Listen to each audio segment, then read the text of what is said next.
Bonjour, je m'appelle Henri Dubois, j'ai 83 ans. À 70 ans, j'étais à la rue, rejeté par mes propres fils. Aujourd'hui, j'ai une nouvelle famille et une entreprise qui porte mon nom. Comment suis-je passé d'un bidonville de Marseille à cette terrasse à Paris? Écoutez-moi bien, abonnez-vous. Ça m'aide à raconter d'autres renaissances. Mon père, Jean-Claude Dubois, était un homme violent, un alcoolique, qui rentrait chaque soir du travail, avec la rage dans les yeux. Ma mère, Marguerite, essayait de nous protéger, mon frère Philippe et moi. Mais elle était si fragile, face à la colère de cet homme. J'avais 8 ans quand j'ai reçu ma première raclée. Je me souviens encore de ce mardi soir de novembre.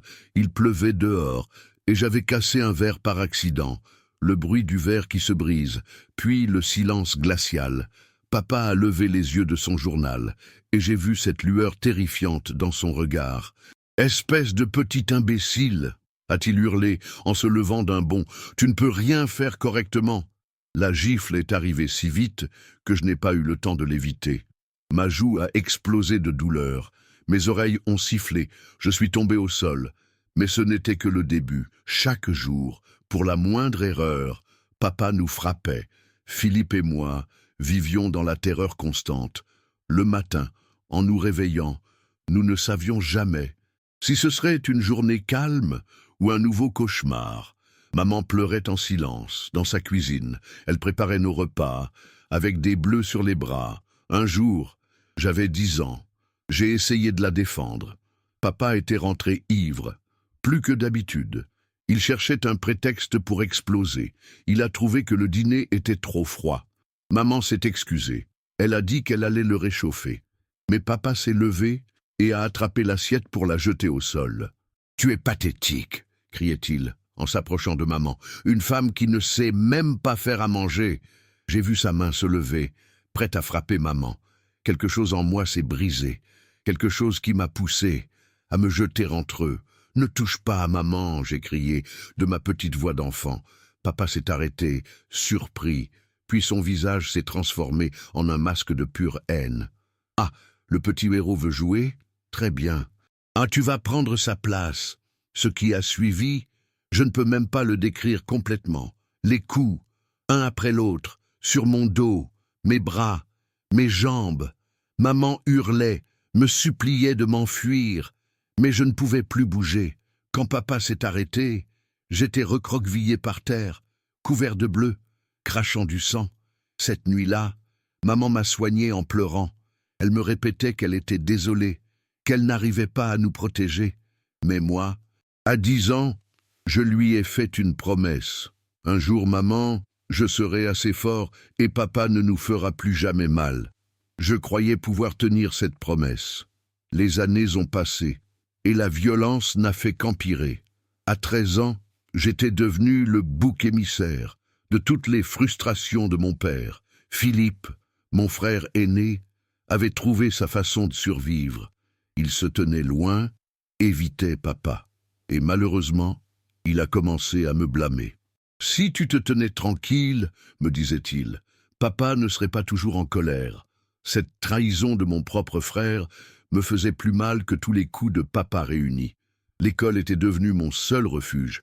Mais même là, les choses se compliquaient.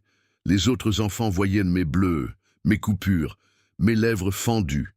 Ils posèrent des questions auxquelles je ne pouvais pas répondre. Comment expliquer qu'à la maison, j'étais un punching ball vivant? Comment dire que mon propre père me frappait avec sa ceinture jusqu'à ce que je saigne? Alors j'ai menti, encore et encore. Je suis tombé de vélo, je me suis battu avec des garçons plus grands. J'ai eu un accident en jouant au football. Mais Madame Rousseau, ma professeure de français, n'était pas dupe. Un jour, elle m'a gardé après la classe. « Henri », elle m'a dit avec des yeux pleins de compassion, « si tu as des problèmes à la maison, tu peux m'en parler ?» J'avais 15 ans, et pour la première fois, quelqu'un me proposait de l'aide. J'ai failli craquer, failli tout lui raconter. Mais la peur était plus forte, parce que papa me l'avait dit 100 fois. « Si tu racontes nos affaires de famille, je te tue, littéralement. » Et je le croyais, parce qu'il en était capable. Cette même année, Un incident a tout changé. Papa était rentré dans une rage folle. Il avait perdu son travail à l'usine. Et bien sûr, c'était notre faute. À cause de vous. Il hurlait. Je ne peux me concentrer sur rien. Vous me rendez fou. Il a commencé par frapper Philippe, qui s'est enfui dans sa chambre. Puis, il s'est tourné vers moi, et cette fois, il tenait un marteau. Tu veux jouer au héros? Il a dit, les yeux injectés de sang. Alors on va jouer. Maman s'est jetée sur lui pour l'arrêter. Dans la bagarre, papa l'a poussée si violemment qu'elle est tombée. Sa tête a cogné. Contre le coin de la table, ce bruit sourd, résonne encore dans mes oreilles, 40 ans après. Maman ne bougeait plus. Il y avait du sang, beaucoup de sang, qui s'étalait sous sa tête. « Maman !» j'ai crié, en me précipitant vers elle. Papa était debout, le marteau à la main, regardant maman inconsciente. Et vous savez ce qu'il a dit? C'est de votre faute. C'est vous qui m'avez poussé à bout. Cette nuit-là, à l'hôpital. Pendant que maman luttait entre la vie et la mort, papa pleurait et nous demandait pardon. « Je ne voulais pas », répétait-il. « Je vous aime. Vous êtes tout ce que j'ai. Et moi, pauvre idiot, j'y ai cru. J'ai pensé qu'enfin, papa avait compris, que les choses allaient changer. Maman s'en est sortie, mais elle n'était plus la même. Les médecins ont dit qu'elle avait eu une commotion cérébrale et qu'elle garderait des séquelles. Et papa, il a recommencé à boire, dès notre retour à la maison. Mais j'avais appris quelque chose cette nuit-là. J'avais appris que la violence pouvait tuer. À 18 ans, j'ai rencontré Marie-Claire, une fille douce aux yeux verts, qui travaillait à la boulangerie du quartier. Pour la première fois de ma vie, quelqu'un me regardait avec amour, avec respect. Elle ne voyait pas l'enfant battu, l'adolescent brisé. Elle voyait Henri, l'homme que je rêvais de devenir. Nous nous sommes mariés, quand j'avais 20 ans et elle 19. C'était une petite cérémonie dans l'église du village, avec nos familles. Papa était là, sobre pour une fois, et il m'a même serré dans ses bras. « Je suis fier de toi », m'a-t-il dit, et j'ai voulu le croire. Marie-Claire et moi avons eu 3 enfants. Julien, l'aîné, puis les jumeaux Antoine et Nicolas. Pendant quelques années, j'ai cru que j'avais réussi à briser le cycle, que mes enfants grandiraient dans l'amour, dans la sécurité, dans tout ce que je n'avais jamais eu. Je travaillais dur, dans une usine de métallurgie. Je rentrais fatigué, mais heureux de retrouver ma famille. Marie-Claire me préparait des petits plats. Les enfants couraient vers moi, en criant « Papa !» Ces moments-là, c'étaient les plus beaux de ma vie, mais quelque chose en moi commençait à pourrir, sans que je m'en rende compte. La violence de mon enfance s'était tapie dans un coin sombre de mon âme. Elle attendait le bon moment pour ressurgir. La première fois que j'ai levé la main sur Julien, il avait 5 ans, il avait cassé un jouet, et au lieu de me fâcher normalement, j'ai explosé. La gifle est partie toute seule, comme un réflexe, comme si la main de mon père avait pris possession de la mienne. Julien s'est mis à pleurer. Marie-Claire m'a regardé, avec des yeux horrifiés. Moi, j'ai réalisé ce que je venais de faire. Mon Dieu, j'ai murmuré. Je suis désolé, je ne voulais pas, mais le mal était fait. La violence, cette maudite violence, avait trouvé son chemin jusque dans mon foyer. Et vous savez le pire? Plus les années passaient, plus c'était facile de frapper, de crier, de terroriser mes propres enfants, exactement comme mon père avait fait avec moi. Marie-Claire essayait de me raisonner. « Henri, tu deviens comme ton père. Tu ne le vois pas, mais j'étais aveuglé par ma colère, par mes frustrations, par toute cette rage que j'avais accumulée depuis l'enfance. Ne me compare jamais à mon père, je hurlais. Je ne suis pas comme lui. Et pour le prouver, je la giflais, exactement comme papa giflait maman. Les enfants grandissaient dans la même terreur que celle que j'avais connue. Ils marchaient sur des œufs, évitaient de faire du bruit. Julien, à 12 ans, avait les mêmes yeux que j'avais à son âge, des yeux tristes et pleins de peur qui fuyaient mon regard. Et au lieu de me réveiller, au lieu de comprendre, je m'enfonçais encore plus dans la violence, parce que c'était plus facile de reproduire ce que j'avais appris. Marie-Claire a fini par craquer. Après 15 ans de mariage, 15 ans de violence, elle m'a quitté en emmenant nos 3 fils. Je me souviens encore de ce jour maudit. J'étais rentré du travail. La maison était vide, silencieuse, comme une tombe. Sur la table de la cuisine, il y avait une lettre, de l'écriture soignée de Marie-Claire. « Henri, je ne peux plus. Les enfants ont peur de toi, et moi aussi.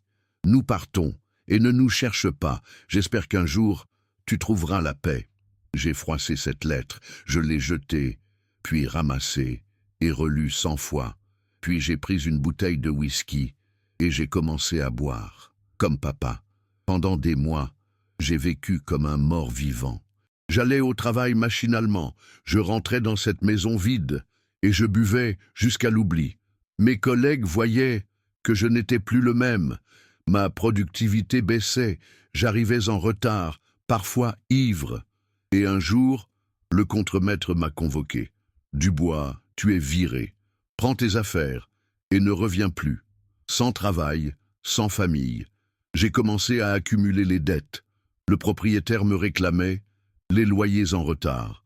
Les factures s'empilaient, impayées. Et puis, un matin, j'ai reçu la visite d'un huissier. « Monsieur Dubois, vous avez 48 heures pour quitter les lieux. » À 45 ans, je me suis retrouvé à la rue, avec une valise et quelques économies. Ces économies ont fondu en quelques semaines. J'ai dormi dans ma voiture, au début.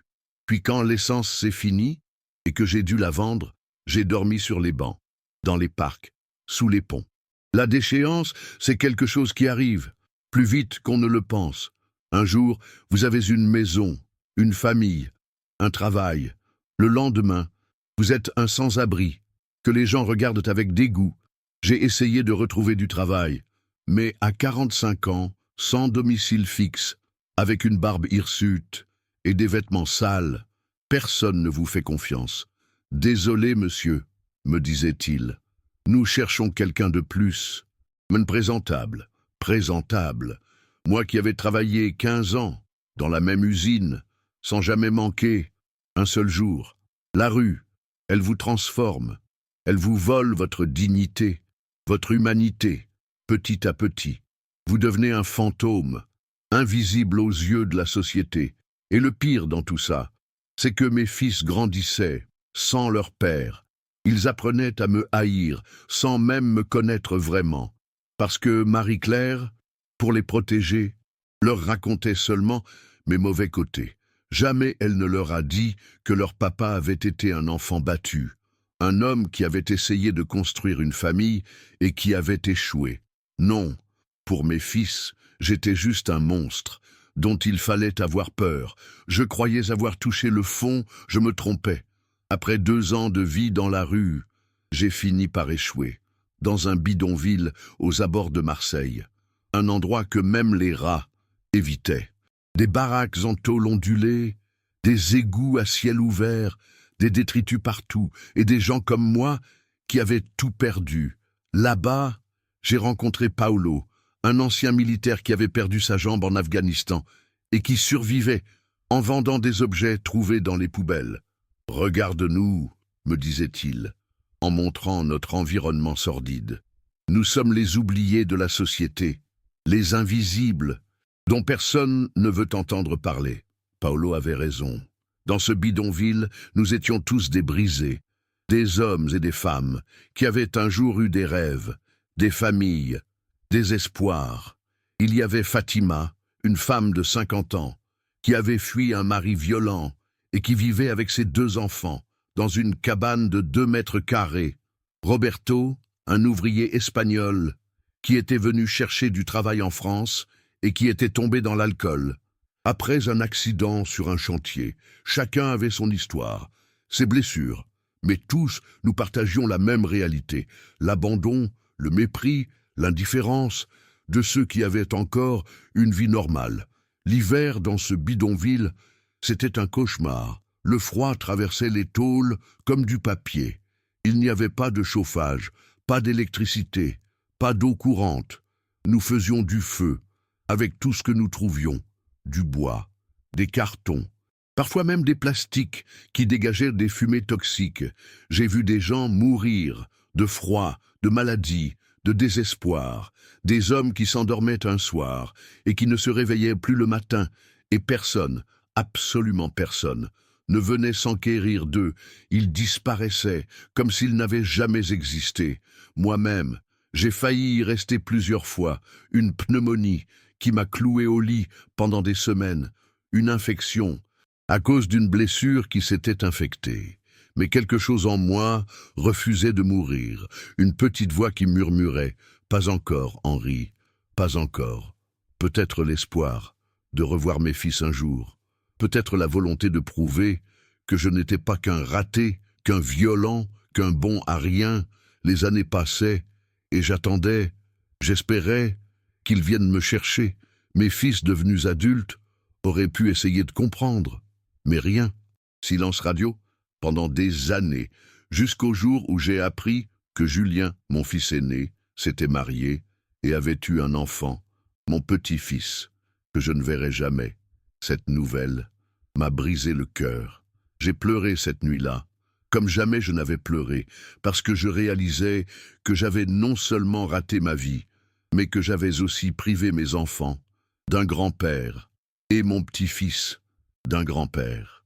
Le cycle de la violence et de l'abandon continuait, et c'était entièrement ma faute. À 55 ans, ma situation s'est encore dégradée. Le bidonville avait été rasé par les autorités, et nous nous étions tous retrouvés, dispersés dans les rues. J'ai commencé à mendier, assis sur un carton, devant les magasins, la main tendue, attendant qu'un passant ait pitié de moi. Vous savez ce que c'est que d'avoir 55 ans et de demander l'aumône, c'est regarder la vie que vous auriez pu avoir défiler devant vous, ces hommes en costume qui passaient pressés vers leur bureau. C'était moi, il y a quelques années, ces enfants qui couraient vers leurs parents. C'était mes fils autrefois. Certains me jetaient une pièce sans me regarder, d'autres passaient en détournant les yeux, comme si la pauvreté était contagieuse. Mais le pire, c'étaient ceux qui me lancèrent des insultes ou qui m'adressaient des paroles blessantes, des reproches durs, comme s'ils savaient ce qui m'avait mené là. Un jour, j'ai reconnu un ancien collègue de l'usine, Marcel, avec qui j'avais travaillé pendant des années. Nous étions même amis autrefois. Il m'a vu assis sur mon carton. Nos yeux se sont croisés, et j'ai vu dans son regard un mélange de surprise, de pitié et de gêne. « Marcel », j'ai murmuré, en tendant la main vers lui. « C'est moi, Henri ». Il s'est arrêté une seconde, puis il a secoué la tête, et il est parti, sans un mot, sans un regard en arrière. Cette nuit-là, j'ai touché le fond du désespoir. J'ai cherché un endroit isolé pour en finir. J'ai trouvé un pont, et j'ai regardé l'eau sombre, en contrebas. « Allez-y, monsieur », criait une petite voix dans ma tête. « Vous n'avez plus rien à perdre. » Mais, au moment de franchir le pas, j'ai pensé à mes fils, à ce petit-fils, que je ne connaissais pas. Je me suis dit qu'ils méritaient de connaître la vérité sur leur père, qu'ils méritaient de savoir que je n'avais pas toujours été un monstre, que j'avais été un enfant, comme eux. J'ai reculé et j'ai décidé de continuer à survivre. Encore un peu. J'avais 62 ans quand j'ai reçu la visite, la plus inattendue de ma vie. J'étais dans un squat, un vieil immeuble abandonné, où plusieurs sans-abri s'étaient installés. Nous partagions la misère, mais au moins nous avions un toit au-dessus de nos têtes. Un matin, j'ai entendu des voix dans l'escalier, des voix que je n'avais pas entendues depuis 15 ans, mais que je reconnaissais, entre mille, Julien, Antoine et Nicolas. Mes 3 fils étaient là, devant ma porte. Mon cœur s'est mis à battre, si fort, que j'ai cru qu'il allait exploser. « Mes enfants », j'ai murmuré, en ouvrant la porte. Ils étaient là, tous les 3, beaux, bien habillés, avec des visages d'hommes, mais dans leurs yeux, je voyais encore les petits garçons que j'avais autrefois aimés. « Papa », a dit Julien, et sa voix tremblait légèrement. Je les ai invités à entrer dans mon petit espace, quelques mètres carrés, avec un matelas par terre et mes maigres affaires dans des sacs plastiques. J'étais tellement ému de les revoir que j'ai commencé à pleurer. Mes fils, mes enfants, je savais que vous viendriez, je savais que vous ne m'abandonneriez pas, complètement. Mais Antoine, le plus dur des trois, m'a coupé sèchement. Papa, nous ne sommes pas venus pour nous réconcilier, nous sommes venus pour te dire quelque chose. Le ton de sa voix m'a glacé. Ce n'était pas la voix d'un fils qui retrouve son père. Nous avons tous réussi dans la vie, a continué Nicolas. Julien est ingénieur, Antoine est avocat, et moi je suis médecin. Nous avons de belles maisons, de belles voitures, des familles. J'étais si fier d'eux. C'est merveilleux. Vous voyez, vous avez prouvé que vous étiez plus fort que vos origines. Mais Julien m'a regardé avec une froideur qui m'a transpercé. Justement, papa, nous avons réussi malgré toi, pas grâce à toi. Et maintenant, nous voulons que tu disparaisses complètement de nos vies et de celles de nos enfants. Ces mots ont été comme des lames dans mon cœur. Mais je suis votre père, j'ai balbutié. Je sais que j'ai fait des erreurs, mais... Des erreurs? A explosé Nicolas. Tu appelles ça des erreurs? Tu nous as fait vivre dans la terreur pendant toute notre enfance. Tu as maltraité maman, tu nous as maltraités, tu as détruit notre famille. Je sais, j'ai murmuré, je regrette tellement, si vous saviez. Et comme je regrette, tes regrets, a dit Julien. Nous n'en voulons pas, il est trop tard pour les regrets. Nous avons construit nos vies sans toi, et nous n'avons pas besoin de tes excuses. Puis Antoine a sorti une liasse de billets de sa poche et l'a jetée par terre, devant moi. Voilà 5 000 €. C'est tout ce que tu auras de nous. Prends cet argent, va-t'en loin d'ici, et ne nous contacte jamais plus. Et si tu essaies, a ajouté Nicolas, de nous retrouver ou de voir nos enfants, nous prendrons des mesures légales contre toi. J'étais anéanti. Mes propres fils, mes propres enfants, me chassaient comme un animal indésirable. S'il vous plaît, j'ai supplié en tombant à genoux. Donnez-moi une chance, laissez-moi vous prouver que j'ai changé. Mais ils étaient déjà en train de partir. Au revoir, Henri, a dit Julien en refermant la porte. Et cette fois, c'est définitif. Je suis resté là, à genoux sur le sol froid, entouré de ces billets qui représentaient le prix de mon exclusion définitive. Mes fils m'avaient donné de l'argent pour disparaître de leur vie. Cette nuit-là, j'ai pleuré, comme jamais je n'avais pleuré, même quand maman était morte, même quand Marie-Claire m'avait quitté, parce que cette fois, c'était vraiment la fin de tout espoir, de réconciliation, de famille, d'amour. Mes fils avaient grandi et ils étaient devenus exactement ce que je méritais. Avec cet argent, ces 5 000 €, j'ai quitté Marseille. J'ai pris un car, pour nulle part. Je voulais disparaître, comme il me l'avait demandé. Je me suis retrouvé dans un petit village perdu, dans les montagnes des Alpes, un endroit où personne ne me connaissait. J'ai loué une petite chambre, dans une pension, tenue par une vieille dame, Madame Berthe, qui ne posait pas de questions sur le passé de ses locataires. Vous payez, vous restez, me disait-elle. Moi, je ne juge personne.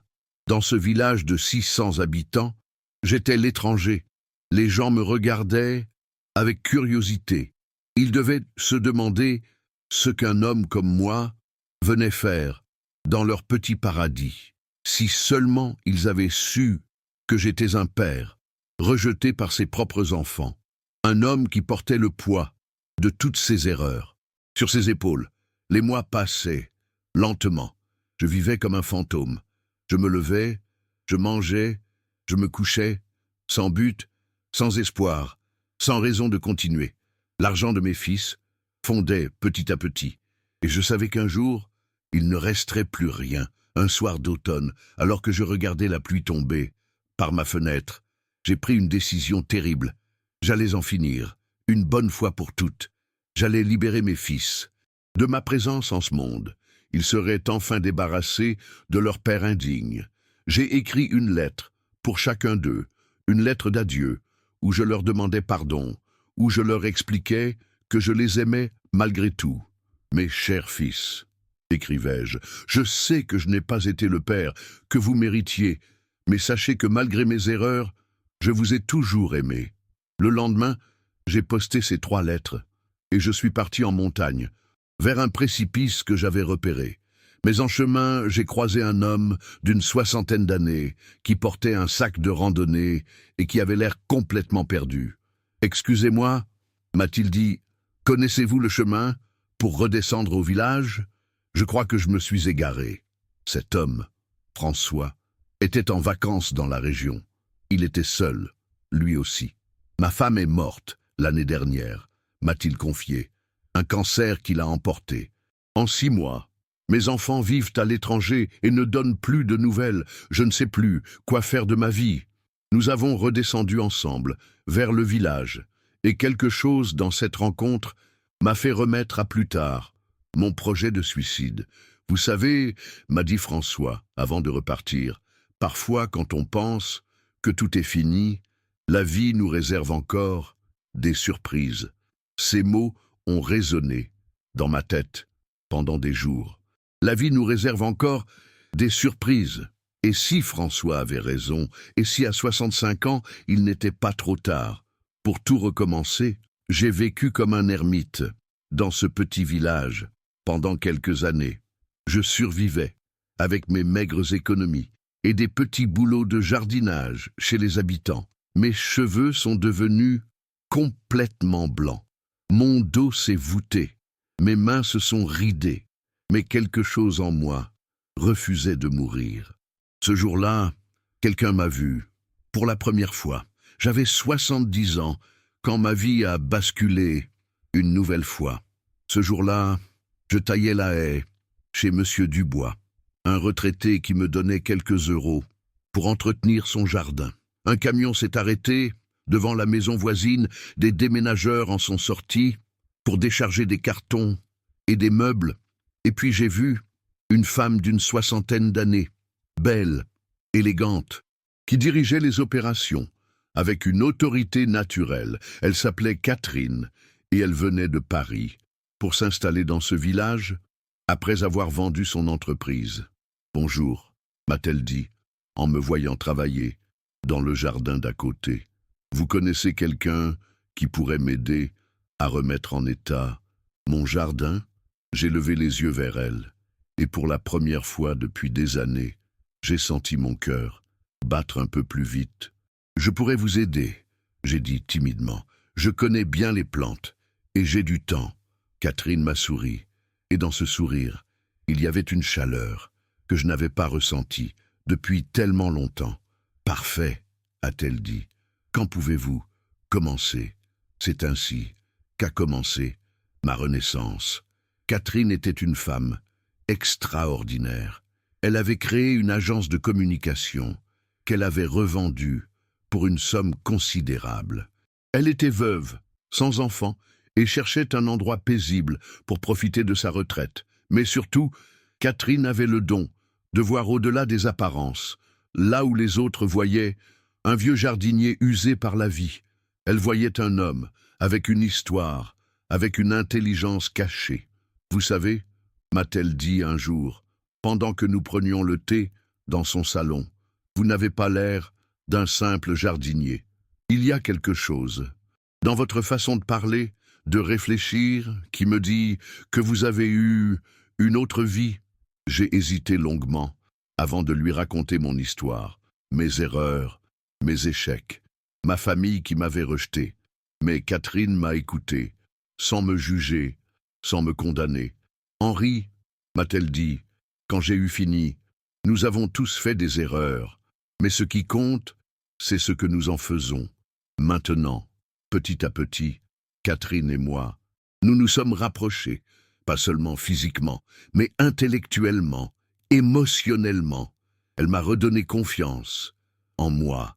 Elle m'a fait comprendre que ma vie n'était pas finie, qu'il y avait encore de belles choses à vivre. « Vous avez une expérience de la vie, » me disait-elle, « une sagesse qui vient de la souffrance. C'est précieux, Henri. Ne le gâchez pas. Un jour, Catherine m'a fait une proposition qui allait changer ma vie pour toujours. Henri, m'a-t-elle dit, j'ai une idée. Que diriez-vous si nous créions ensemble une entreprise? Une entreprise? J'ai répété, incrédule. Mais Catherine, je ne sais rien faire. Je suis un raté. Vous vous trompez, a-t-elle répondu. Vous connaissez les plantes, le jardinage, les espaces verts. Et moi, je connais les affaires, le marketing, la gestion. Ensemble, nous pourrions créer quelque chose de formidable. Et c'est là que tout a basculé.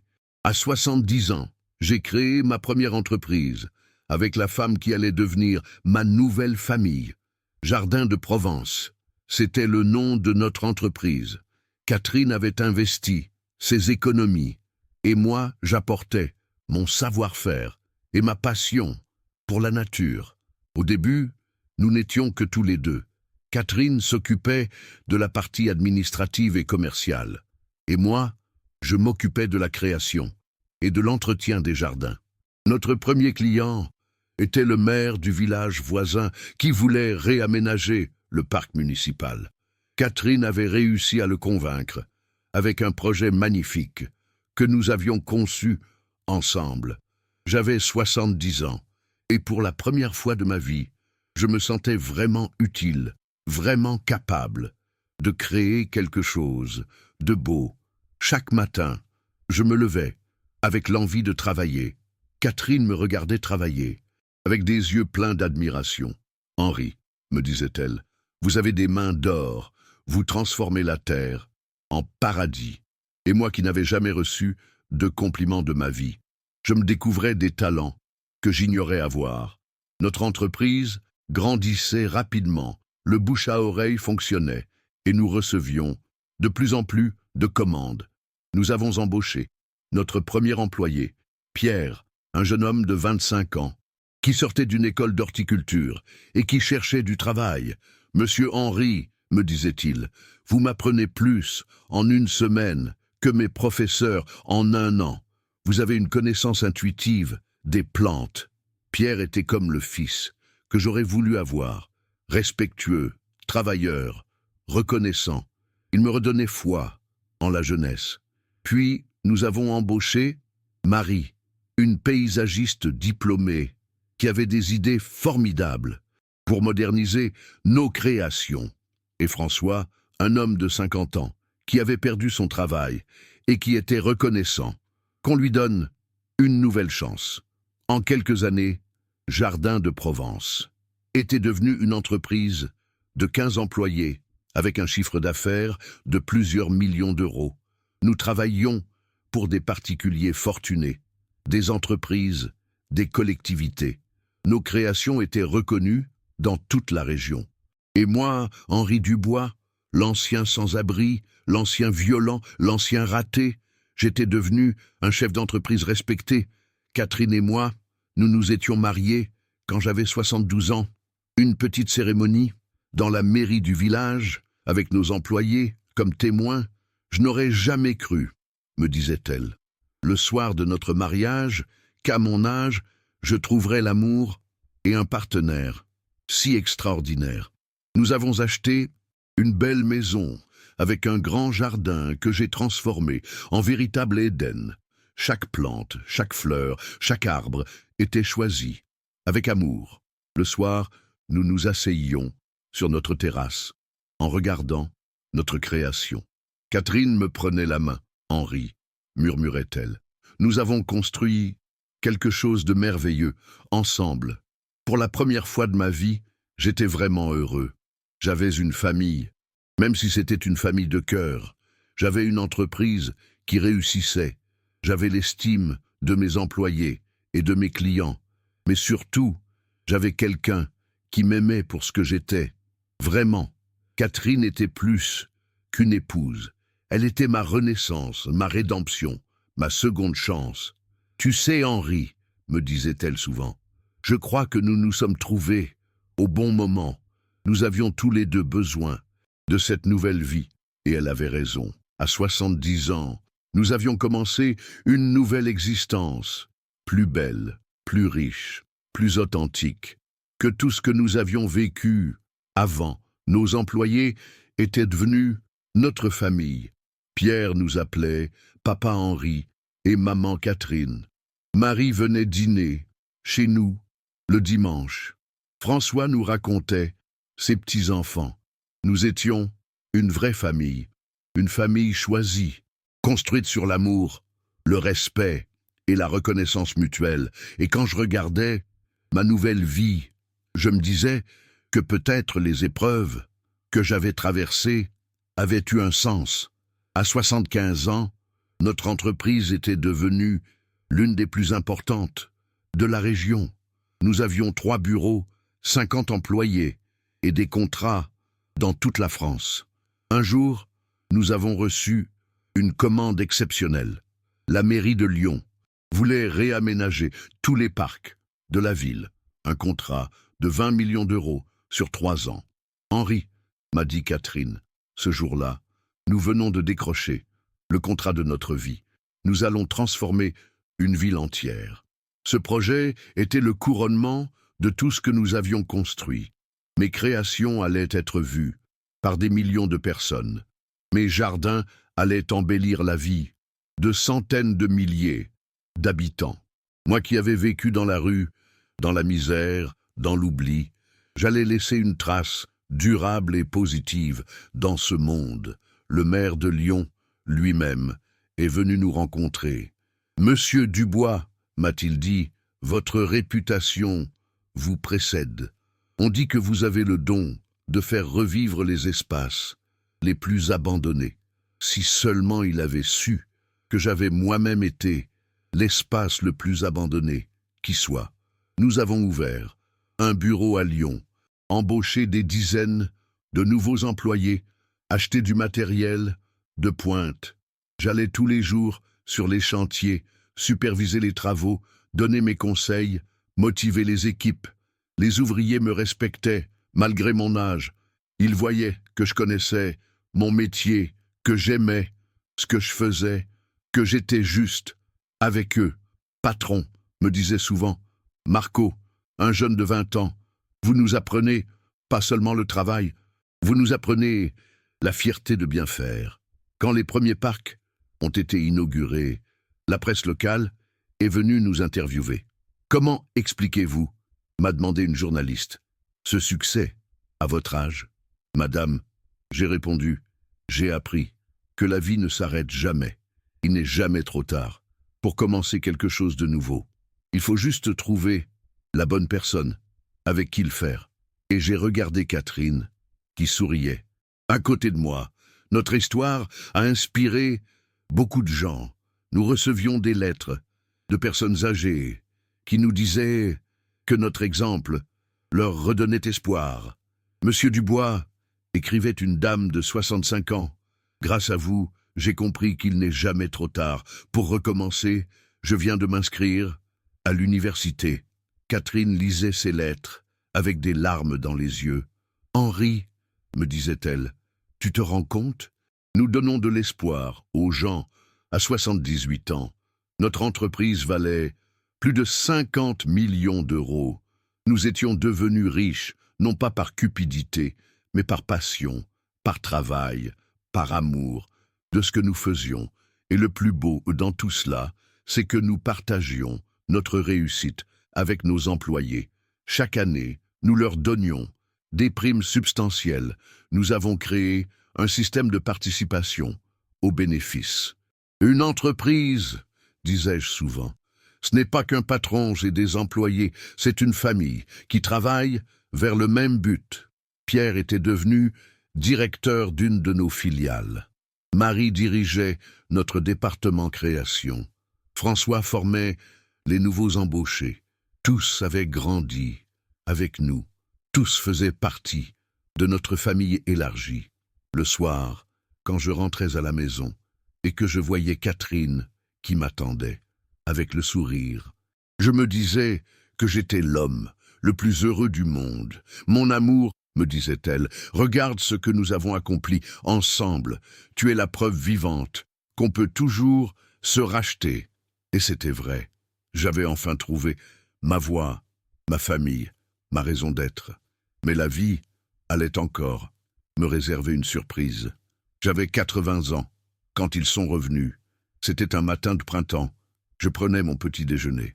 Sur la terrasse, avec Catherine, en regardant notre jardin en fleurs, la sonnette a retenti et Catherine est allée ouvrir. Je l'ai entendu dire « Oh mon Dieu !» et j'ai su immédiatement que quelque chose d'important se passait. Elle est revenue vers moi, le visage pâle. « Henri !»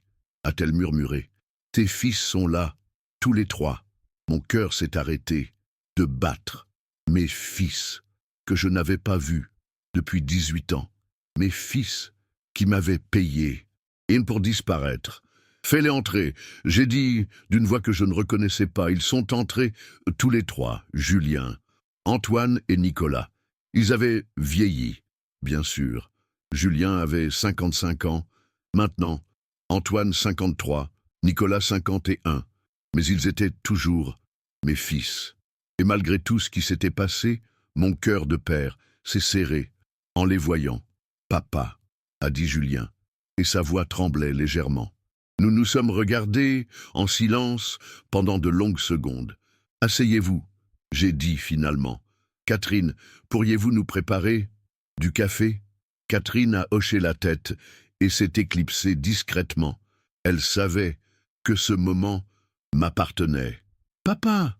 a repris Antoine. « Nous avons appris pour ton entreprise, pour ta réussite.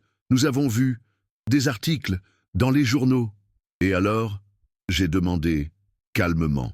Nicolas a pris la parole. « Nous nous sommes trompés, papa. Nous n'aurions jamais dû te rejeter comme ça. Nous étions en colère, nous étions blessés. Mais vous étiez surtout des enfants traumatisés, j'ai dit doucement. Et vous aviez raison d'être en colère.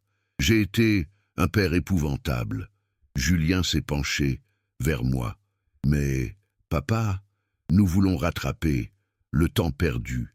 Nous voulons que tu connaisses tes petits-enfants, tes arrière-petits-enfants. Nous voulons redevenir une famille. » J'ai regardé mes 3 fils et j'ai vu dans leurs yeux quelque chose que je connaissais bien. L'avidité, l'intérêt, la cupidité. Ils n'étaient pas venus par amour. Ils étaient venus parce qu'ils avaient appris que j'étais riche. Ils venaient maintenant parce qu'ils étaient dans une mauvaise passe. « Mes enfants, » j'ai dit, avec un sourire triste, « dites-moi la vérité. Si je n'avais pas réussi, si j'étais resté, ce vieil homme à la rue que vous avez chassé, seriez-vous ici aujourd'hui ?» Le silence qui a suivi ma question était éloquent. Antoine a essayé de protester. « Papa, ce n'est pas ce que tu crois. L'argent, nous n'en avons pas besoin. Nous avons tous réussi. » « Vraiment ?» j'ai demandé. « Et pourtant, j'ai fait quelques recherches. Avant votre visite, Julien, ton entreprise est au bord de la faillite. Antoine, tu as des dettes de jeu considérables. Et Nicolas, ton cabinet médical fait l'objet d'une enquête pour fraude. Leurs visages se sont décomposés. Ils ne s'attendaient pas à ce que je sois aussi bien informé. Comment tu sais ?» a balbutié Nicolas. « Mes enfants, j'ai dit en me levant, quand on a de l'argent, on a aussi les moyens de se renseigner. J'ai engagé un détective privé. Dès que j'ai su que vous me cherchiez, Catherine est revenue avec le café. Elle a vu la tension dans la pièce et s'est assise à côté de moi en me prenant la main. Alors, j'ai continué, vous êtes venu parce que vous avez des problèmes d'argent et que vous espérez que votre vieux père va vous aider. C'est bien cela ?» Julien a baissé les yeux. « Papa, nous sommes tes fils. Il est normal que tu nous aides dans les difficultés. »« Mes fils », j'ai répété, en souriant amèrement. « Mes fils, qui m'ont chassé, comme un chien. Mes fils, qui m'ont payé pour disparaître. Mes fils, qui ont refusé que je connaisse. Mes petits-enfants. »« Papa », a supplié Antoine. Nous étions jeunes, nous ne comprenions pas. Donne-nous une chance de nous rattraper. J'ai regardé mes 3 fils, ces hommes qui avaient été mes bébés, mes enfants, mes espoirs. Et j'ai senti, dans mon cœur, un mélange de tristesse, de pitié et de paix. Mes enfants, j'ai dit doucement, je vais vous dire quelque chose que vous n'attendez peut-être pas. Ils se sont redressés, pleins d'espoir, pensant que j'allais céder, que j'allais sortir. Mon carnet de chèques. Je vous pardonne, j'ai continué. Oui, je vous pardonne tout. La violence que vous avez subie, les erreurs que j'ai commises, la haine que vous avez ressentie, l'abandon que vous m'avez fait subir. Je vous pardonne. Tout. Papa, a murmuré Nicolas, les larmes aux yeux. Mais, j'ai ajouté, et le mot a claqué, comme un coup de fouet. Le pardon ne signifie pas que je vais réparer vos erreurs financières. Leurs visages se sont figés. Vous voyez, j'ai expliqué. J'ai appris quelque chose ces dernières années. L'argent qu'on n'a pas mérité, l'argent qu'on reçoit sans effort, ne rend pas heureux. Il corrompt, il pourrit, il détruit. Je me suis levé et j'ai fait quelques pas vers la fenêtre. Vous voulez mon argent, mes enfants, mais vous ne voulez pas de moi. Vous voulez ma fortune, mais vous ne voulez pas partager ma vie. Ce n'est pas vrai, a protesté Julien. Nous voulons te connaître. Nous voulons... Menteur, j'ai dit calmement. Si vous vouliez me connaître, vous seriez venu, il y a 10 ans, quand j'ai commencé à réussir. Vous seriez venu, il y a 5 ans, quand les journaux ont parlé de mon entreprise. Vous venez maintenant, parce que vous êtes dans une situation difficile et que vous avez besoin d'argent. Catherine m'a serré la main pour me donner du courage. Alors voici ma décision, j'ai annoncé. Je vous pardonne et je vous aime. Malgré tout, vous êtes mes fils et vous le resterez toujours. Mais mon argent, ma fortune, ira à ceux qui ont construit cette réussite avec moi. À Catherine, ma femme, à mes employés, qui sont ma vraie famille, à des œuvres de charité qui aident les gens, comme j'ai été aidé. Papa, non, a gémi Antoine. Tu ne peux pas nous faire ça. Je ne vous fais rien, j'ai répondu. Je vous offre ce que vous m'avez toujours refusé, l'amour, sans condition. Si vous voulez revenir dans ma vie, si vous voulez connaître Catherine, si vous voulez partager des moments en famille, ma porte est ouverte. Mais si vous ne venez que pour l'argent, alors cette conversation s'arrête ici. Mes 3 fils se sont regardés. J'ai vu dans leurs yeux la déception, la colère, la frustration. « Tu es fou !» a craché Antoine en se levant. « Tu préfères donner ton argent à des étrangers plutôt qu'à tes propres fils. » Ces étrangers, j'ai répondu, m'ont aimé quand j'étais pauvre. Ils m'ont respecté quand j'étais personne. Ils ont cru en moi quand personne ne croyait plus en moi. Voilà pourquoi ils méritent ma reconnaissance. Nicolas s'est levé à son tour. Papa, tu es devenu dur, impitoyable. Tu nous punis pour des erreurs de jeunesse. Mes enfants, j'ai dit, en les regardant tous les 3, je ne vous punis pas, je vous libère de votre père, que vous n'avez jamais aimé. Je vous libère de votre culpabilité, de votre honte, de votre colère, et je me libère, moi aussi, de l'illusion que nous pourrions un jour être une vraie famille. Julien, le dernier, s'est levé. Dans ce cas, a-t-il dit froidement, nous n'avons plus rien à nous dire. Si, j'ai dit doucement, nous avons une chose importante à nous dire. Ils se sont arrêtés, à la porte, espérant peut-être que j'allais changer d'avis. Je vous aime, j'ai murmuré. Malgré tout, malgré cette conversation, malgré vos défauts, vos erreurs, vos faiblesses, je vous aime parce que vous êtes mes fils. Et que rien ne changera jamais cela. Mais aimer, ce n'est pas céder, ce n'est pas réparer vos erreurs. Ce n'est pas vous donner ce que vous n'avez pas mérité. Aimer, c'est vous laisser grandir.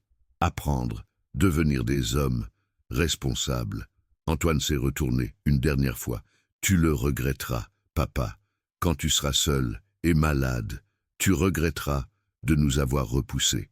Mon fils, j'ai souri. Je ne serai jamais seul. J'ai Catherine. J'ai mes employés, j'ai tous ceux qui m'aiment vraiment. Et si un jour je suis malade, ce sera ma famille de cœur qui s'occupera de moi. Et si vous changez, j'ai ajouté, si vous devenez des hommes différents, si vous apprenez l'humilité, la reconnaissance, l'amour désintéressé, ma porte sera toujours ouverte, pas pour votre portefeuille, mais pour votre cœur. Ils sont partis, sans un mot, sans un regard en arrière, et je les ai regardés, s'éloigner, avec une tristesse infinie, mais aussi avec une paix profonde. Catherine s'est approchée de moi et m'a pris dans ses bras. Mon amour, a-t-elle murmuré, tu as été magnifique, tu as été l'homme le plus noble que je connaisse. Cette nuit-là, j'ai pleuré longtemps dans les bras de Catherine. J'ai pleuré sur ces fils perdus, sur cette famille brisée, sur toutes ces années gâchées. Mais j'ai aussi ressenti quelque chose de nouveau, une liberté que je n'avais jamais connue, la liberté d'être enfin qui j'étais vraiment, sans culpabilité, sans dette, sans obligation, envers le passé. Les mois qui ont suivi cette confrontation ont été parmi les plus paisibles de ma vie. Catherine et moi avons continué à faire grandir notre entreprise, mais nous avons aussi commencé à préparer l'avenir. Henri, m'a-t-elle dit un jour, nous avons 80 ans, tous les deux. Il faut que nous pensions à transmettre ce que nous avons construit. Nous avons commencé par organiser la succession de l'entreprise. Pierre était devenu un excellent gestionnaire. Marie avait des idées formidables pour l'avenir. François connaissait tous les aspects techniques. Mes amis, leur ai-je dit, lors d'une réunion, Catherine et moi, nous voulons vous transmettre cette entreprise. Vous l'avez construite avec nous. Et vous la méritez. Mais patron, a protesté Pierre, nous ne pouvons pas accepter. C'est votre vie, votre travail. Justement, j'ai répondu, une vie, un travail, ça se transmet à ceux qu'on aime. Et vous êtes notre vraie famille. Nous avons organisé un système de rachat progressif. Nos employés allaient devenir propriétaires de l'entreprise, petit à petit, avec des facilités de paiement. Ainsi, ai-je expliqué, vous ne devrez rien à personne. Vous serez vraiment libre et fier de votre réussite. Parallèlement, nous avons créé une fondation, la Fondation Seconde Chance, destinée à aider les personnes de plus de 60 ans qui voulaient recommencer leur vie. J'ai eu ma seconde chance à 70 ans, disais-je aux journalistes. Pourquoi d'autres n'auraient-ils pas le droit à la leur? Notre fondation offrait des formations, des microcrédits, un accompagnement personnalisé pour tous ceux qui voulaient créer une activité, changer de vie, retrouver leur dignité. Catherine dirigeait cette fondation avec la même passion qu'elle avait mise dans notre entreprise. Henri, me disait-elle, chaque personne que nous aidons, c'est un peu ton histoire, qui se répète. Et elle avait raison. Chaque semaine, nous recevions des lettres de remerciement de personnes qui avaient trouvé, grâce à nous, une nouvelle raison de vivre. Monsieur Dubois, m'écrivait un homme de 65 ans, grâce à votre fondation, j'ai pu ouvrir mon petit atelier de menuiserie.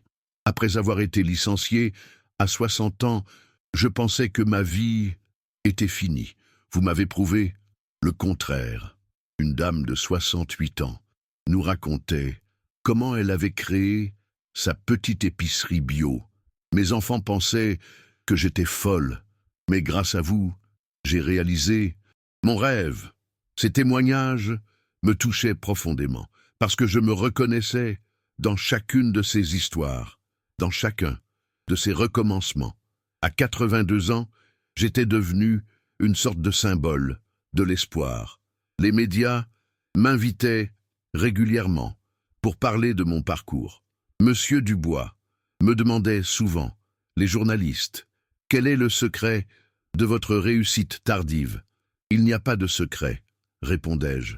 Il y a seulement la volonté de ne jamais abandonner et surtout, il faut trouver quelqu'un qui croit en vous quand vous ne croyez plus en vous-même. Et je regardais Catherine qui souriait à côté de moi.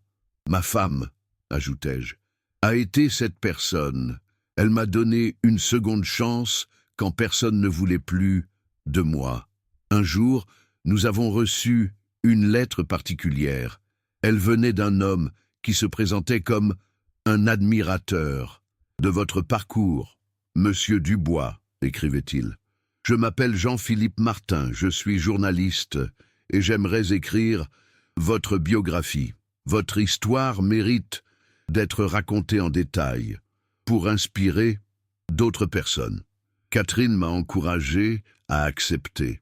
Henri, m'a-t-elle dit, ton histoire peut aider beaucoup de gens. Elle peut donner de l'espoir à tous ceux qui pensent que tout est fini.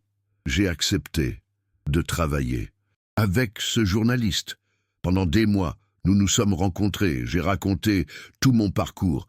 Monsieur Dubois, me disait Jean-Philippe, votre histoire est extraordinaire, parce qu'elle montre qu'on peut toujours se racheter, qu'il n'est jamais trop tard pour devenir quelqu'un de bien. Le livre, Une seconde chance à 80 ans, est devenu un best-seller. Des milliers de personnes l'ont lu et beaucoup m'ont écrit pour me dire que mon histoire avait changé leur vie. Monsieur Dubois, m'écrivait une femme de 60 ans, après avoir lu votre livre, j'ai décidé de quitter mon mari violent. À mon âge, tout le monde me disait que c'était trop tard. Mais vous m'avez donné le courage. Un homme de 75 ans me racontait comment il s'était réconcilié avec ses enfants. Votre histoire m'a fait comprendre qu'il faut parfois faire le premier pas, même quand on a été blessé. Ces lettres étaient de ma plus belle récompense, plus que l'argent, plus que la réussite, plus que la reconnaissance. Il y a quelques mois, j'ai reçu une lettre surprenante. Elle venait de Julien, mon fils aîné. Papa, écrivait-il, j'ai lu ton livre. J'ai compris beaucoup de choses que je ne comprenais pas avant. Je ne te demande rien. Je voulais juste te dire que je suis fier de ce que tu es devenu et que peut-être, un jour, nous pourrons nous parler vraiment, sans arrière-pensée. Cette lettre m'a ému aux larmes, non pas parce qu'elle ouvrait la porte à une réconciliation, mais parce qu'elle montrait que Julien avait peut-être commencé à grandir vraiment. J'ai répondu simplement « Mon fils, ma porte est toujours ouverte. Quand tu seras prêt à aimer sans rien demander en retour, nous pourrons nous retrouver. Pour l'instant, je n'ai pas d'autres nouvelles. Mais ce n'est pas grave, j'ai appris à être heureux sans attendre que les autres changent. Mon bonheur ne dépend plus de la reconnaissance de mes fils. Il dépend de ce que j'ai construit, de ce que je donne, de l'amour que je reçois, de ceux qui m'entourent. Catherine est plus qu'une épouse, elle est mon âme sœur, ma complice, ma meilleure amie. Avec elle, j'ai découvert ce qu'était l'amour véritable, l'amour qui accepte, qui pardonne, qui encourage, qui fait grandir.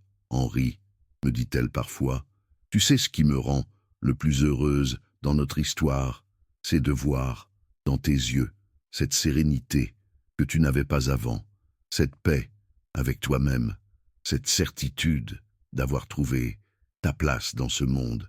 Et elle a raison. Pour la première fois de ma vie, je sais qui je suis, je sais ce que je vaux, je sais ce que j'ai à donner. Je ne suis plus l'enfant terrorisé par son père. Je ne suis plus l'homme violent qui reproduisait ce qu'il avait subi. Je ne suis plus le sans-abri, abandonné par ses enfants. Je suis Henri Dubois, un homme qui a su se relever, se reconstruire, se réinventer. Un homme qui a transformé ses blessures en sagesse, ses échecs en leçons, sa solitude en famille de cœur. Quand je regarde en arrière, je ne regrette plus rien, même pas les années de souffrance, même pas les erreurs que j'ai commises, même pas la violence que j'ai subie et infligée, parce que tout cela m'a mené jusqu'ici, jusqu'à cette terrasse où je prends mon petit déjeuner, avec la femme que j'aime, jusqu'à cette entreprise qui fait le bonheur de 50 familles, jusqu'à cette fondation qui redonne espoir aux oubliés. Si j'avais eu une enfance heureuse, si j'avais été un bon père dès le début, si mes fils m'avaient aimé, peut-être que je n'aurais jamais découvert cette force qui sommeillait en moi. Peut-être que je n'aurais jamais rencontré Catherine. Peut-être que je n'aurais jamais créé cette entreprise, cette fondation. La vie, dis-je souvent, aux personnes que nous aidons. Ce n'est pas ce qui nous arrive, c'est ce que nous faisons avec ce qui nous arrive. Vous pouvez rester prisonnier de votre passé, de vos blessures, de vos échecs, leur expliquai-je. Ou vous pouvez décider qu'à partir d'aujourd'hui, vous allez écrire une nouvelle page de votre histoire. Il n'est jamais trop tard, j'aime répéter. J'en suis la preuve vivante. À 70 ans, j'ai commencé ma vraie vie. À 80 ans, je suis devenu l'homme que j'avais toujours rêvé d'être.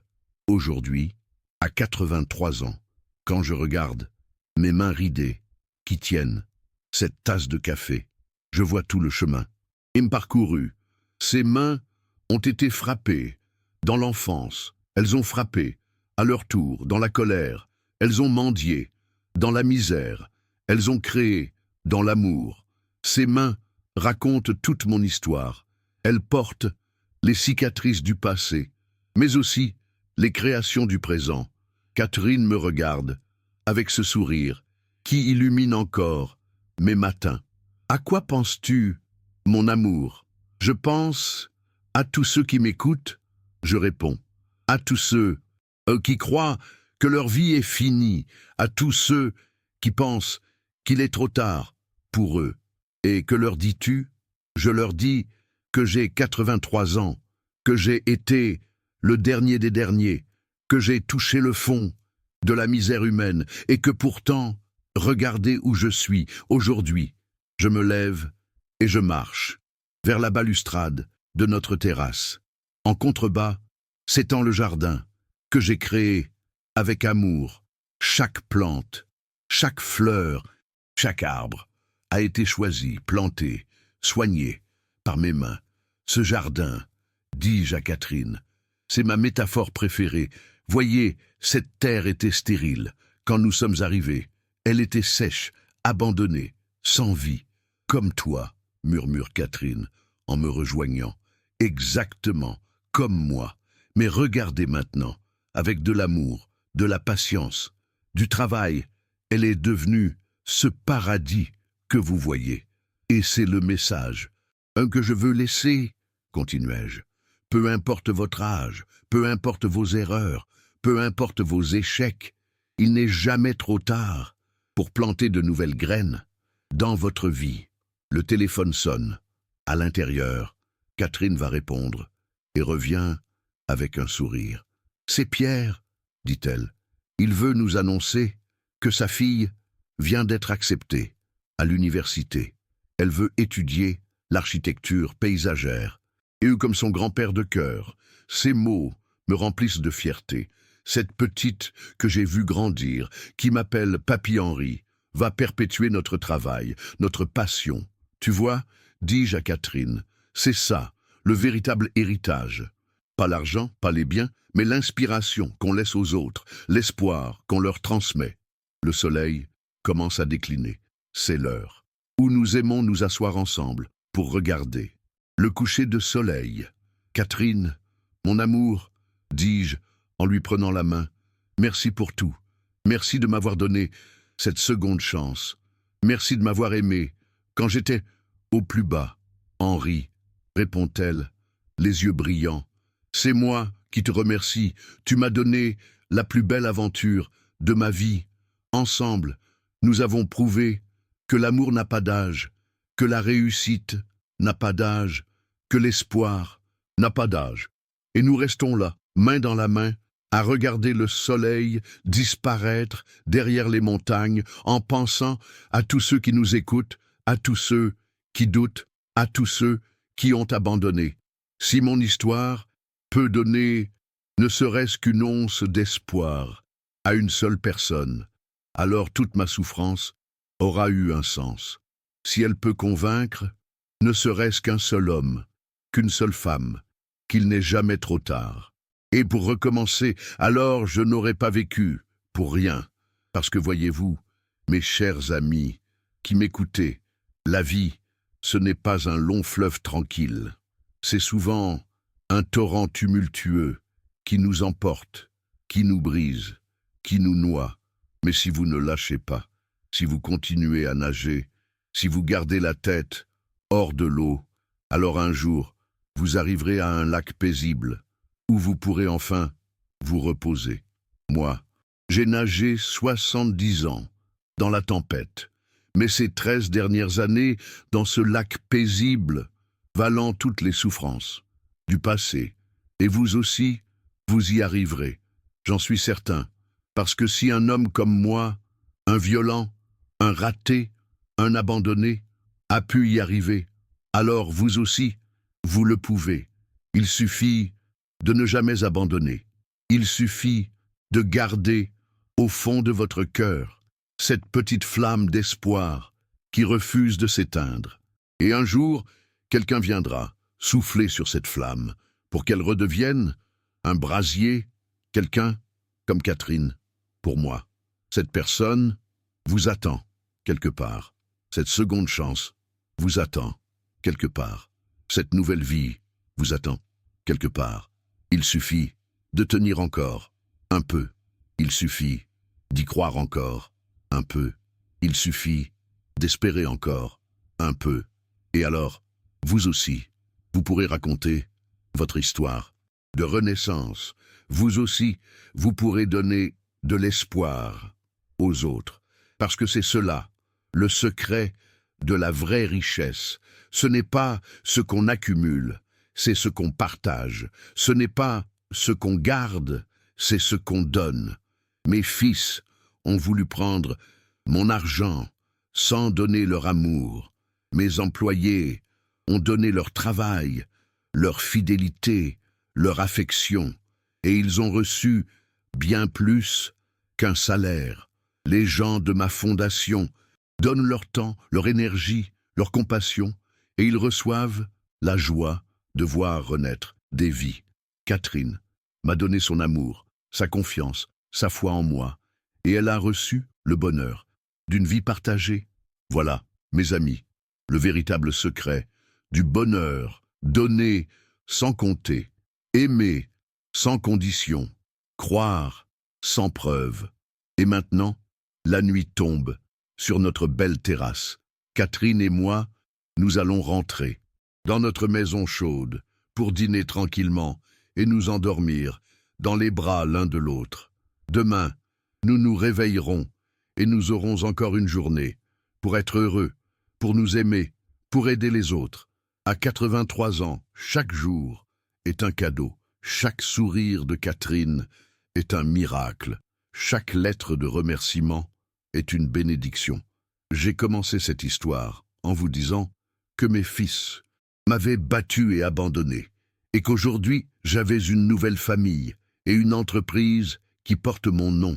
Je la termine en vous disant que la vraie richesse, ce n'est pas l'argent, c'est l'amour qu'on donne et qu'on reçoit.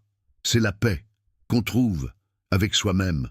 C'est l'espoir qu'on laisse aux autres. Et cette richesse-là, mes amis, elle est à la portée de chacun d'entre vous. Quel que soit votre âge, quel que soit de vos blessures, quels que soient de vos échecs, il n'est jamais, jamais, jamais trop tard pour commencer à être riche de cette richesse-là. Voilà mon message d'espoir pour vous tous. Ma vie a été un long chemin de souffrance, mais aussi de découvertes extraordinaires. J'ai appris que l'être humain est capable du pire, mais aussi du meilleur. J'ai appris que l'amour peut naître à tout âge, que le succès peut arriver, même dans les dernières décennies de la vie. J'ai appris que pardonner ne signifie pas accepter l'inacceptable, mais se libérer du poids, de la rancœur. J'ai appris que la famille n'est pas toujours celle du sang, mais celle du cœur. J'ai appris que la vraie force ne vient pas de la violence, mais de la capacité à transformer sa douleur en sagesse. Mes employés, devenus propriétaires de l'entreprise, continuent à faire grandir. Ce que nous avons créé ensemble, notre fondation, aide chaque mois des dizaines de personnes à recommencer leur vie. Et moi, Henri Dubois, je continue à être émerveillé par cette existence que je n'aurais jamais osé rêver. Chaque matin, quand j'ouvre les yeux et que je vois Catherine à mes côtés, je me dis que la vie m'a finalement souri, que toutes ces épreuves avaient un sens, qu'elles m'ont mené vers cette paix, cette plénitude, cette joie simple d'exister. Si vous traversez en ce moment une période difficile, si vous avez l'impression que tout s'écroule autour de vous, si vous pensez que vos erreurs du passé vous condamnent à jamais, souvenez-vous de mon histoire. Souvenez-vous qu'à 70 ans, j'étais un sans-abri, sans espoir. Et regardez ce que je suis devenu, non pas par magie, non pas par chance, mais par la rencontre avec une personne qui a cru en moi et par ma propre détermination à ne jamais abandonner. Cette rencontre vous attend aussi, cette transformation vous attend aussi. Il faut juste tenir le coup encore un peu, il faut juste garder cette flamme d'espoir allumée dans votre cœur, car vous ne savez jamais quel sera le prochain tournant de votre vie. Vous ne savez jamais qui vous allez rencontrer demain, qui va changer votre existence à jamais. Catherine et moi, nous nous sommes trouvés alors que nous pensions que nos vies amoureuses étaient terminées. Nous avons créé une entreprise prospère alors que j'étais considéré comme un homme fini. Nous avons bâti une famille de cœur alors que j'avais été rejeté par ma famille de sang. Tout est possible, mes amis, tout est toujours possible. Il suffit de le croire, de le vouloir et de ne jamais, jamais abandonner. La vie nous réserve des surprises extraordinaires, même quand nous pensons avoir tout vu, tout vécu, tout perdu. Alors, merci de m'avoir écouté jusqu'au bout. Merci d'avoir partagé avec moi cette incroyable aventure humaine. J'espère que mon témoignage vous aura donné un peu d'espoir, un peu de courage, un peu de foi en l'avenir. Car si moi, Henri Dubois, avec tout ce que j'ai fait de mal, avec toutes mes chutes, avec tous mes échecs, j'ai pu connaître cette renaissance, alors vous aussi, vous pouvez y arriver. Vous aussi, vous méritez cette seconde chance. Vous aussi, vous pouvez écrire les plus belles pages de votre existence. Prenez soin de vous, croyez en vous, et n'oubliez jamais, il n'est jamais trop tard pour être heureux.